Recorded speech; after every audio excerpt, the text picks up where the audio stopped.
So hi, everyone, and welcome to Unpacking Possibility. I'm your host, Traci Stein, and today I'm so happy to have a really special guest, Laura Rhodes-Levin. She is really a person who knows so much about anxiety and trauma and depression and knows how to help us feel better.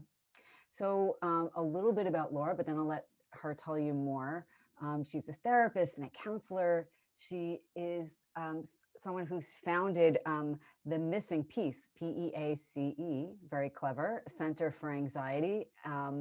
And what I really like about Laura's approach is that she uses an integrative approach. So she's going to tell you more about that and things we can do to feel better. But before I start the interview, I also wanted to mention that she has had her work recognized by a variety of groups, and it's well deserved. The National Council of Jewish Women and the city of West Hollywood have both given her awards for her work, and again, well deserved. So without further ado, Laura, welcome. So nice to have you here. Thank you so much. What a great introduction. I'm like, wow, I want to meet that woman. Me too. And I think everybody else will too. You've done a lot though. And you really have made it a mission to help people cope with some of the things that are very common but hard to treat. And so I'm hoping you can talk a little bit about the conditions you commonly see and what triggers them and what you think can be helpful. Absolutely. We are an unusual facility. We're an intensive outpatient program, which means people usually use their insurance. We take most PPOs. But what they do is they come to us for intensive treatment. So they'll come 3 hours a day, 3 days a week. That's the smallest amount. And Wow. they're dealing with severe trauma, anxiety, and or depression. So we try and create a venue where everything's being taken care of. Can I interrupt for a By all second means. here? Did those pop-ups come onto your screen? They didn't, but don't worry Okay. about it at all. Okay, I'm like, oh great. There's So just so you know, in these interviews, my phone has rung, people's cats have walked across the screen, and I think it makes it much more approachable. okay, great. We're all human. All right. It's so true. I love our species. And that's one of the big things is I didn't always love our species. I tell people all the time, underneath anger is fear. Um, Anger is a fight or flight mechanism. And especially in today's world, I mean, throughout history, we're frightened individuals. And we tend to represent that in an angry form or in a very withdrawn form. And it makes us feel so standoffish. I mean, those are defense mechanisms. And you never look at defense mechanisms as friendly. You don't see giant stone castles. I mean, now we romanticize them as, oh, let's go on in. They're meant to protect you. And what I've really learned and what I learned about myself is that I was just scared. I was very scared. And I was born scared. I don't even know why. When I was a little girl, my sister would fall asleep in 2 seconds and I thought there was a bear in the closet. And I've learned to embrace my feelings, understand there are no negative or bad feelings, that some feelings are uncomfortable, but it's okay to be uncomfortable. A concept that was unfamiliar to me. I went to great lengths to drug or sedate myself to not feel uncomfortable. And it's great being able to check in with all of your feelings. And we're impacted physically, mentally, and spiritually, I think, by everything around us. And so we try and bring all those elements in to help people refocus on the world, realign their, I call it radio station, whatever vibration they're on. They're getting that music, and let's elevate that vibration so that you're hearing a life you want to participate There are so many really important things in what you just said, and in. I fear I will not do them justice, but I'm going to make an attempt. I Uh, think you will. but steer me, please. Um, you mentioned something people never talk about when they talk about anxiety, or when they talk about depression, and when they talk about, um, you didn't link it to trauma, but I think there is so much anger below the surface, even when we come in, as patients, or we see patients as providers, people who are really struggling with fear and feeling paralyzed and like they can't do what they need to, like the world itself is just too threatening, or it's something they can't navigate. And the anger is something nobody talks about because so many of us are raised to not be allowed to be angry. Hmm. Yeah. And I think some of it too, particularly in the given the political atmosphere and the health atmosphere, Yes. um, there has been so much contention, all based on fear. And here's an interesting part of it too. There's a lot of people who've had a really good time in COVID. I know that may sound bizarre, but it's opened up a lot of thoughts and ideas that we never would have had. And where I've really struggled myself, and helping the clients too, is to understand we can feel compassion for the world, for the struggles of the world, for the frustrations, but we can also still enjoy our own lives. And I think there's a lot of guilt that flows over that. How can I be happy when there's so much anger, and everybody's so scared? And you're just in your living room doing crafts. You're having a great time. So is that okay? And I think the answer is yes. I think we need to do absolutely whatever it is we can to participate in however and whatever ways that means to us. Enjoy the life that you have and don't feel guilty about that. So I think that's a piece of it too, if that makes sense. Absolutely. And again, that those are things people really don't think about when they think about all of the stressful things going on all of the time. And I agree with you. I feel like the last few years have been exponentially more stressful. And, for not everybody's going to agree with that, but um, it can feel like such sensory overload. And anyone who may be, tend to be more anxious or more easily made anxious or more easily feel hopeless, because we all have our own wiring, right? We all have our predispositions or our vulnerabilities. But this past few years has really challenged people, just more than any time I can remember in my lifetime. Again, I feel like everybody's just going off here. And when you do cut, there was a great TED talk called Ask the Other. I'm paraphrasing. It may not That's be the okay. exact name of the TED talk, but it was Ask the Other Side to Lunch. And Interesting. we're really just, you know, we all want to be accepted. We all want to fit in. We all want love. We all want inclusion. And we're scared. And and thank goodness mental health is starting to become something that's sought out and not a shame based topic anymore. And it makes no sense to me. You wouldn't only go to the doctor when you were like falling apart, Well, some people, right? though, right? There's like a subset of people that really wouldn't go to the doctor unless they were falling apart, and they wouldn't seek counseling until they were at a breaking point. And I agree with you. I think that's changing. We're talking more about the importance of mental health than I can remember us ever talking about it. Each one of these crises I think embedded in what you were saying is that there are these incredible difficulties and these incredible ongoing struggles and these new kind of incredible stressors. But, we have within us oftentimes these strengths that we don't realize are even there.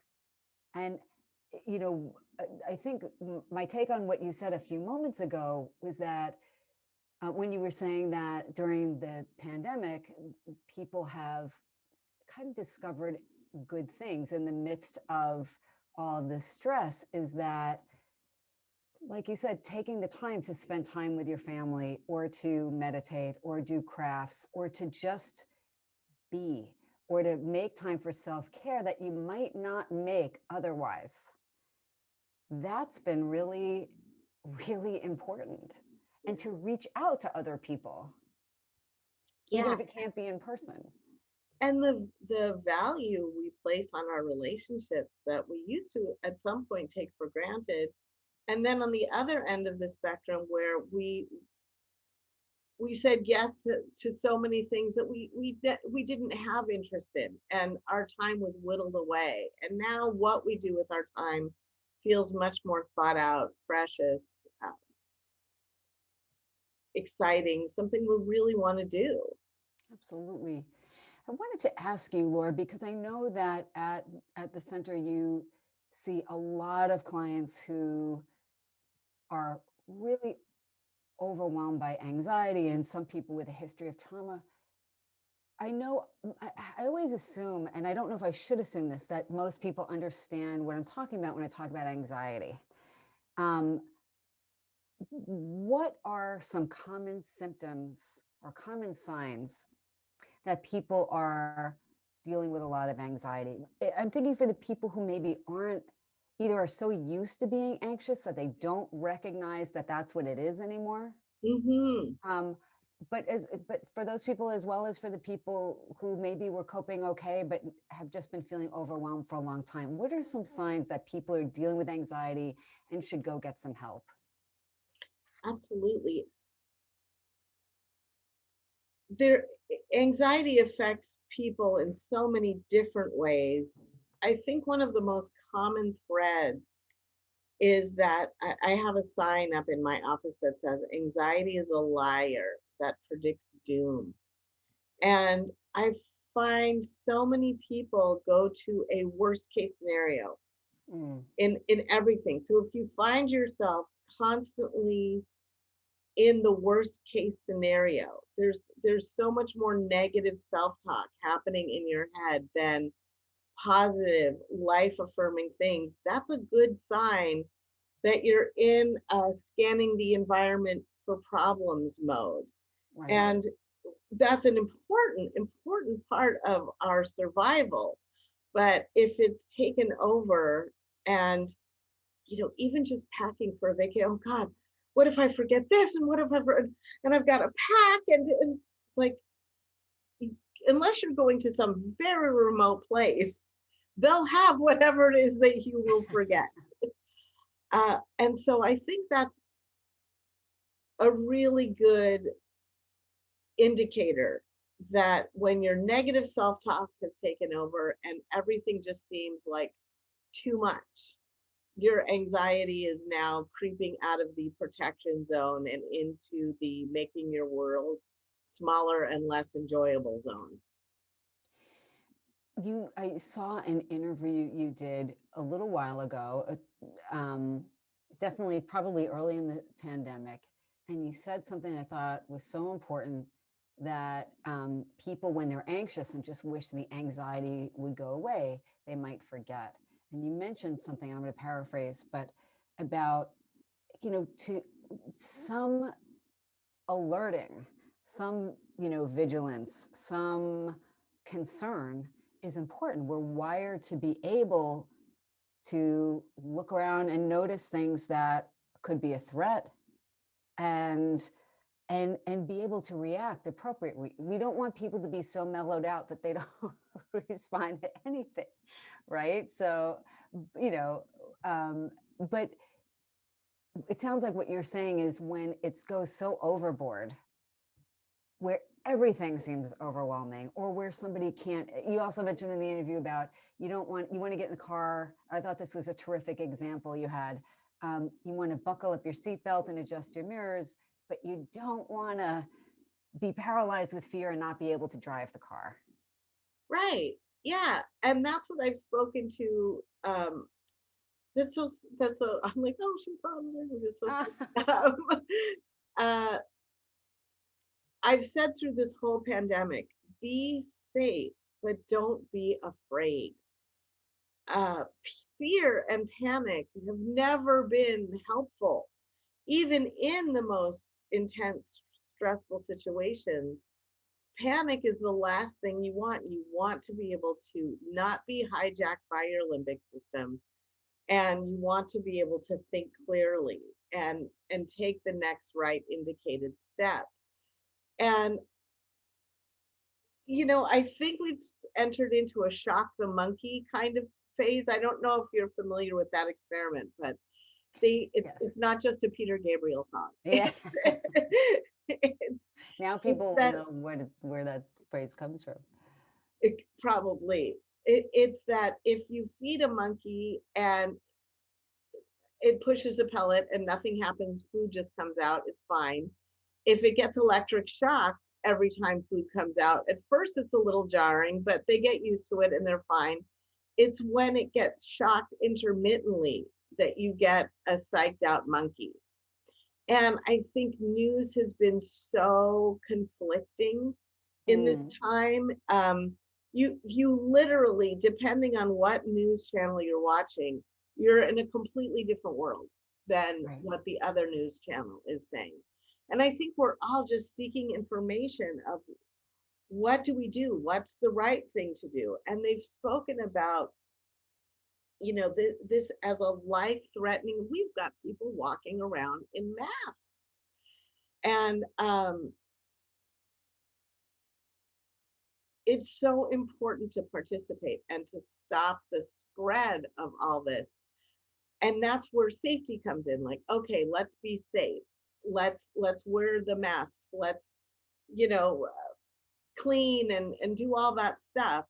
But I feel like it's been kind of, I'm so dating myself here, but it's like land shark. You're expecting to open the door and COVID like rah comes running in because the information about it is so scattered. So we don't know what to expect from moment to moment. One day, oh, it's fine, it's going away.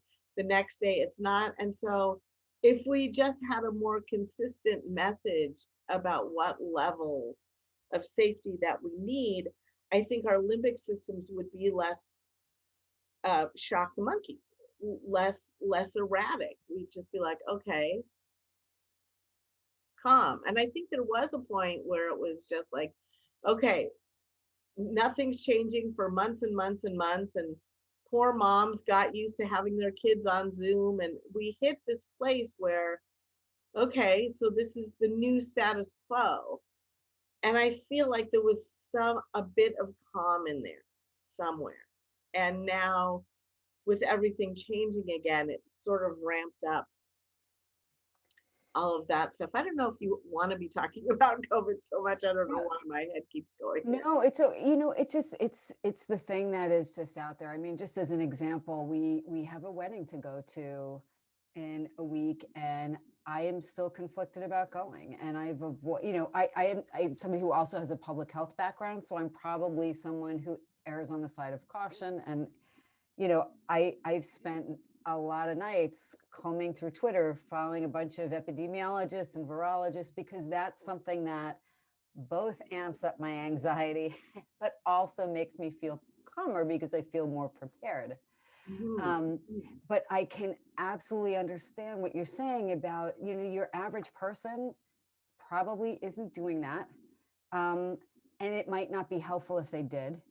It's hard when information is changing, and also where you're absolutely right. It's communicated very differently from one network to another. And um, you were saying at the beginning of the conversation, and I think it's so relevant to tie it back to this, is that um, people's fear, generates a lot of anger, and everybody responds differently in terms of how they want to. I often refer to fear and anger as like hot potatoes that are inside of us. And we want to take it out and lob it outside of us. We want to get rid of it because it's so painful. It's so uncomfortable. And we just, sometimes if we're so scared or so angry, we just don't care where it lands. And I think that's where people feel really out of control. And after a while, their coping mechanisms just stop working. Right. So that's, but I agree. Most people probably would feel a lot better if it was just clear and consistent and calmly delivered, and that isn't how this has been. I want to talk about, your approach at the center for helping people. You've talked about the structure and, the 3 hours a day, at least 3 days a week. So it is really intensive. But I can totally see where that, sometimes that's so necessary, right? You use really a really integrative combination of approaches. And I love that because I love that you address mind, body, brain, spirit, because I think that's the most effective way for most people is a multi-pronged approach. And I was hoping you could talk a little bit about some of the therapies that you offer and how you came to include them. Mm-hmm. So everybody's who's heard me speak. I say the same thing all the time, and that is that even though I think I'm a good therapist, it takes more than flour to make cake. If your dog's stressed out, you're not going to say, "What triggered you, Fluffy?" You're going to soothe this animal. And that's really what we are. We are animals with a frontal cortex that wants to think about everything. So when it comes to the thinking part, we want to help people think differently about their problems and about their issues and get out of that terrified, doom filled future. Then we work with some wonderful technology called neurofeedback and pulse electronic magnetic field therapy that's used by NASA. It's used by the armed forces. And what that does is it allows the brain to work on itself. So when our limbic system, our amygdala is overwhelmed, it needs help to calm down. And the brain knows how to, the brain's the new frontier. The brain knows how to regulate itself if given the opportunity to do so. And the interesting thing about the 9 hours a week is I rarely had anyone come in here and say, "Oh, yeah, 9 hours, done, easy," because we are terrible at making time for ourselves. And what I love watching is they spend the 9 hours, yes, in therapy, yes, doing the neurofeedback stuff, but it's also alpha stimulation to relax the brain waves while getting massage. It's So that is the additional therapy, and I forget the acronym. Say it again. The pulsed. pulse electronic magnetic field therapy, which is to Yeah, help explain cells that definitely. communicate on a healthy frequency. It changes cellular frequency, really good for inflammation in the body and depression where things are just not flowing. And then you alter the frequency to a healthier frequency and they flow. So can you explain, can you create a mental picture for how this would look for a person coming in? I mean, I've done neurofeedback and I'm somewhat familiar with it, but I'm not familiar with the other technique you just mentioned with the other therapies. So I'm hoping you could kind of paint a picture. Sure. So in with the neurofeedback, you've got electrodes on your head. We don't change your brain with a frog or anything. It's just five Yeah. electrodes that read the electrical activity that of your overwhelmed amygdala, for instance. And then that gets reflected back to you through a monitor. So you're sitting in a big easy chair and essentially your brain is looking at itself in the mirror and relaxing itself. Luckily, they've really updated the technology from when I first started, and you don't just watch fractal images of your brain anymore. Nowadays, you can pop in a movie and sit back and watch Bridesmaids while your brain is fixing itself and your brain waves are encoded into the movie. With PEMF, it's the same kind of thing. You're sitting in a big, comfy Barca lounge, like a recliner. And again, depending on what part of the body we're working with, we're attaching gold plated uh, electrodes, but much bigger, to different parts of your body. And it's reading the frequencies of your body that are out of alignment and sending back the proper frequency, giving your brain and your body a message of try moving to this. Like, imagine you're on a radio station and you're hearing, and it's your body making that adjustment so that the music comes through. I mean, it sounds really, really interesting. And I have a feeling people really enjoy it when they're able to relax and engage in those treatments. They really do. We had a woman who had an ectopic pregnancy, was having trouble walking, and it sounds so commercial to say, but after 6 days, she called us and she said, I danced out of the shower this morning. And she was crying and we were crying. And Oh, it's beautiful.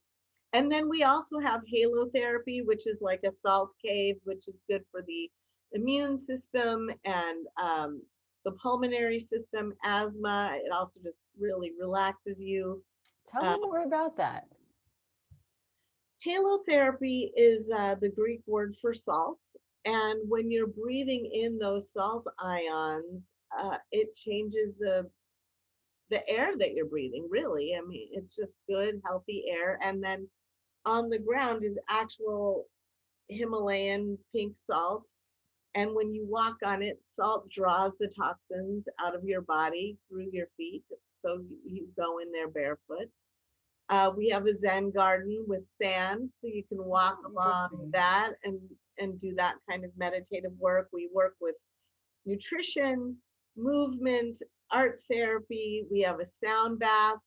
Got a wonderful music therapist who teaches you how to put your emotions into an instrument, or even use your body as an instrument to deal with your emotions. So that sort of that hot potato energy being channeled out in a way that just feels good and resonates in the room with you. It sounds so soothing in such a multi-sensory way, and in a way most of us never take care of ourselves. Um, Right. Which is what I was saying. So after 9 hours a week of taking care of yourself, it's hard to say to yourself when you go back to your real life, I don't have time for me. Because now you know that you do, and you have found ways that help you relax and tools you can take with you. that's so great. And so how many weeks are people usually in treatment? So It might, I I mean, it say might 3 to vary. 6 months usually. Okay. And most people stay in that they find a practitioner they love. And even when they've left the program, they'll still come in and do, energy work, or they'll stay with their therapist, or they'll come for massage. And then it's more a la carte, and insurance has nothing to do with it at that point. But Okay. But it how, ends up turning into a family thing, because they bring in a person, they're like, fix this person. And then it turns out, well, this person didn't happen in a vacuum. And let's bring in the family, and the whole family gets better. It's awesome. I love it. I love that you mentioned the family component, because I completely agree that, it's one thing for us to flourish when we're in a completely separate space and we're doing a lot of self-care. It is very different if the challengers are in the family dynamic and then we go back. Yeah. Um, absolutely. So I love that there's a family component. I think family therapy is, it's invaluable. It really is. Um, and I saw on your website that you are actually an in-network center Hmm. for insurance, which I think is amazing, because I think people are more stressed than ever financially today. A So to have lot. insurance cover any of this is really remarkable. Yeah, we're really lucky in that respect. And it's PPOs. We do HMOs with Cigna, but yeah, it's so nice. And it goes back to what I was saying earlier, that we accept that you go to the doctor regularly, you get a physical, you get checkups, you do preemptive health care. And there's no reason why mental health should be treated any differently, because it affects the physical body. Without By a the doubt. time people get here, they've got IBS, they've got migraines. It's like, come in before then. Stay healthy regularly. Absolutely. I wanted, so, you know, some people who will hear this podcast are on the West Coast and could come to your center much more easily. For the people who can't, maybe, there are a few things that you could recommend that they do, even just to start small at home, to really turn down the volume on anxiety and fear and anger, and just start to feel better, mind, body, spirit. Yeah. I like to get people back in touch with the phrase come to your senses, and really understand what I think that phrase originally meant. Some people can afford to take luxury vacations and go to Hawaii and stay in hotels. Some people can afford to go camping and be out in nature with just a tent and a pot and a sleeping bag. But no matter what, those are places where you very rarely care about your taxes or your boss's issues. Your senses take over. It smells good. It sounds good. It feels good on your skin. It looks beautiful. And that's why we seek out nature, um, and those kind of things. So what I really have tried to bring into my life is, I really try and live my life as much as I can as if I'm on vacation. And it's possible. It's possible for every single one of us to do that. If you've had a long day, at the office, to come home, and or during the day, you've got sound. Music is a wonderful way to Absolutely. connect to peace. Aromatherapy, essential oils are so important. It's not just that lavender relaxes you. There's so many smells that help you feel good. You can come out of a hideous staff meeting and grab a smell and just be like, okay, I'm all right. And that's going to release neurotransmitters in your head. Like, I've got the Aurora Borealis behind me. It's on my bucket list. I've never seen it, but I want to see it right here in my office. So I love it. make let your body experience the world around you and get out of your head. Stop thinking so much. Be where you are, and enjoy. Do your best to seek out the sensual pleasures that are available to you, because that's why animals are so good. They like, oh, where's my food? Okay, now I'm good. you know and so it's so important to find that in your life. So come to your senses, engage your senses, get out of your head and into the world and be present. Yeah, Really, really sage advice. mindfulness Um, is an action. absolutely. And we feel more, I think, centered when we feel like there's something we can do. Yeah, because we do have you can listen to music, you can just go outside and look at the stars, and all those things, going back to what we really started as, relaxes us. It truly does. Right. Well, where can people find out more about the Missing Peace Center and your work and the wonderful therapies that you offer? So you can Google the Missing Peace, PEACE, Center for Anxiety. We do see people who are not only on the West Coast. We have 3 different kinds of hotels around us. We've got a Hampton Inn, we've got a Sheraton, and we've got a Four Seasons. Oh, And wow. people do come and do a monthly rate and use that as a base point to be able to come here. Um, and unfortunately, we can't do telehealth across state lines, Sure.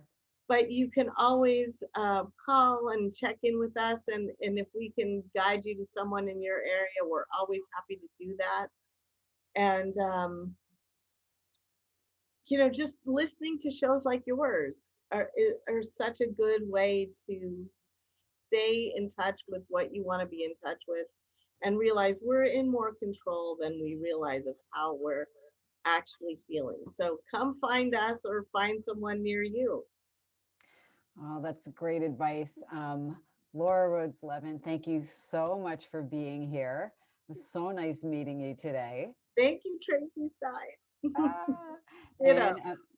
and this has been another episode of Unpacking Possibility. If you like the episode, please remember to like and share and comment and be well.